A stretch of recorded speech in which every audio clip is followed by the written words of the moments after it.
Uh, 8.9 is on films of Greek Jewry. I will present or describe or depict a little bit some of the earlier films which are on various Jewish communities in Greece, and then toward the end talk about the Holocaust films. There are many more films that are Holocaust films because it was a big issue and because it's sort of that's something that people want to portray, but the films about Greek Jewry are during its time were more important and actually more widely distributed. But they're harder to find today, but at least so you have some idea. Okay. I was one of the pioneers of the original films. So on Salonika, Shimon Aplatoni and myself made a film on David Ben-Venisti, a Salonican in Jerusalem.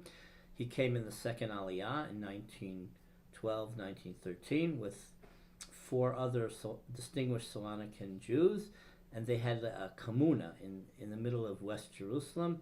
They had in a courtyard, they had their own house, and it created a special atmosphere for the Sephardic immigrants. So on the right in the PowerPoint you see the pictures of the people in the communa, and there were also women. In the next frame, David Ben-Venisti is on the left. He was in the Jewish Legion in 1920, and there in Salonika there was an Eretz Israel educator named Isaac Epstein, who was very influential in persuading them to make Aliyah, to be activists, to deal with modern Hebrew culture. David Ben-Venisti was a pioneer, a geographer. He started the Israeli Hiking Society. He went all throughout the Judean desert, and he was like a informal youth movement like tour guide. He also had trips to Lebanon and Syria. He was the head of the names committee, street naming committee for Jerusalem. So most of the streets you see in Jerusalem are people that he wanted to honor. A lot of Sfaradim, a lot of rabbis, but biblical figures.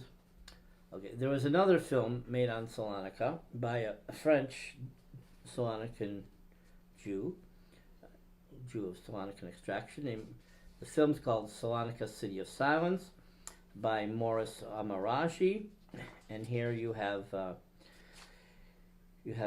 quotes from the critiques. I'll just read one. The object of this documentary is to expose the disappearance, the obliteration, and the omission of a culture, the disappearance of the equilibrium during the Ottoman Empire, and the willful erasing of the nonconformist history of a city which did not adhere to the nationalist ideology that turned the Balkans upside down and continued to do so. In other words, Salonika was Ottoman, the Jews thrived, their Sephardic enclave thrived under the Ottoman system where the Jews were autonomy, and the modern Greek state was the beginning of the end. I made a film on Israeli TV about the Jews of Yanina called Yanina, Athens, and Jerusalem. It was aired on Israeli Channel 1 in 1989. In Yanina, Athens, Jerusalem, we talked about the Jews of Yanina, their customs. Obviously, the end was sad. We interviewed a woman and her husband by the lake. The woman was deported and she survived. She talked about the wrath of the Greeks. She talked about how the public in Yanina came out in mass to jeer the Jews in the middle of the night. Yanina is a very lovely place. You see the lake here. You see a statue of Mordechai Frazis, the war hero. He was a Romaniot from Chalkis. We talked about him. The statue is near Yanina because that's the place where he initiated the campaign to push back the Italians when they invaded from Albania, and the initial place of the reprisal was near Yanina. There's another. So there's the famous author Albert Cohen. We talked about him. So two different films were made about Albert Cohen's novels about the Jews of Cephalonia and Corfu. And one of his novels was called Manch Klu, and this film was directed by the famous Moshe Mizrahi, and you have all sorts of details about this. One of the actors was this famous Armenian who died recently, Charles Aznavour. Now there's another film about the Jews of Rhodes. Okay, it's called The Island of Rhodes. The Island of Roses, The Jews of Rhodes in Los Angeles. The film was made by Gregory Wiens, who is a professional filmmaker, and he teaches film. Okay, so I'll quote one paragraph of the depiction of the film. This documentary film visits the Los Angeles community of Rhodes Jews who lived on the Mediterranean island of Rhodes from 1492 to World War II. They didn't live there 1492, they came later, but whatever. It shows how immigrants from Rhodes settled in Los Angeles during and after World War II and passed down their traditions, food, songs, rituals, and their medieval Ladino Spanish dialect to their American-born children and grandchildren. So there's a rare film that was made recently about the Holocaust on the Jews of Castoria by two descendants of Castorian Jews who live in America. It interviews local Greeks who talked about the Jews, which is kind of rare because there's no one left who's Jewish there. I'll quote, illuminating the moving individual stories of the Greek Sephardic families forced from their homes when Nazis took control of the town. This carefully crafted documentary serves as a tribute and reminder of the many displaced communities forced out and afflicted by Nazi occupation. Now there's another film made in Greece, a Greek film. It's significant because it's local Greeks commemorating the loss of the Jews from their society through the Nazis in the Holocaust. It's called Cloudy Sunday, and in Greek, Ouzori Tsitsanis. It's about an ouzo drinking club where composers hung out. Okay, it's a Greek film by filmmaker Manousos Manousakis and is set in Salonika, Greece in 1942. It follows Estrella, a Jewish girl, and Yorgos, a Christian boy, who fall in love against the background of German occupation. Their relationship is forbidden by law, forcing them to seek sanctuary at the historic Ouzori Tsitsanis, presided over by one of the greatest composers and singers of the 20th century, Vasilis Tsitsanis. Inspired by real events, Cloudy Sunday follows the hunt for Jews and the precariousness of Estrella and Yorgos' situation. Another film which is accessible on the web is Fugitive Pieces. This is a story I actually influenced Anne Michaels to write about this. There was a survival story of the Jews of Zakynthos. We talked about this, but it turns out that she met in Toronto a Polish refugee from the Holocaust who actually found refuge in Zakynthos, made it all the way to Greece, and it's about his staying in Zakynthos, and the book is actually much more poignant. There's a film, My People. It's a story of the Greek Jews during the Holocaust, the Axis occupation, the resistance, the role of the Christian clergy, a hymn to love and courage as it is discovered by a young woman in the quest to uncover her Greek Jewish family's history.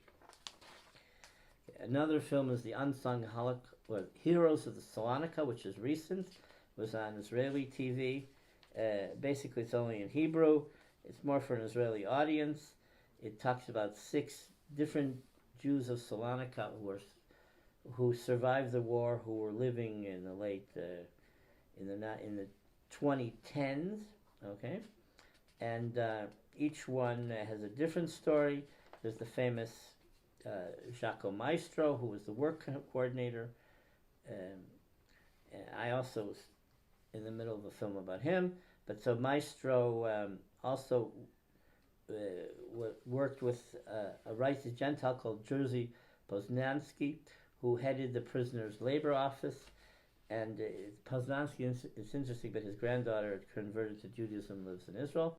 There's another film, Kisses to the Children. Okay, this is a Greek film also, by Vasilis Loulis. It focuses on 3 women and 2 men who were children aged 5 to 11 during the occupation, and they speak. It's a documentary about the Jewish community of Greece based on testimonies of Greek Jewish survivors who spent the German occupation in hiding and talk about their lives. And it also deals with how some of them were helped by Christians. And you have 2 photos here at the end. Rose Ashkenazi was originally from Turkey. She lived in Salonika and then she moved to Athens. She was a popular singer, counterculture icon of the Rebetiko Asia Minor refugee protest movement. You know, they talked about free love and sex and drugs. And she was very popular by the 60s and the 70s. And an Israeli made a film about her recently, A Sweet Canary. Okay. Another film here is We Are Not Alone, Greek Jews in the Holocaust, written and narrated by Isaac and Diana Dostis. He's second generation from Yanina. He also is a theater person. He did a lot about Righteous Gentiles, a lot about the Jews of Yanina. It's his story of his family from Yanina and what happened to them in the Holocaust.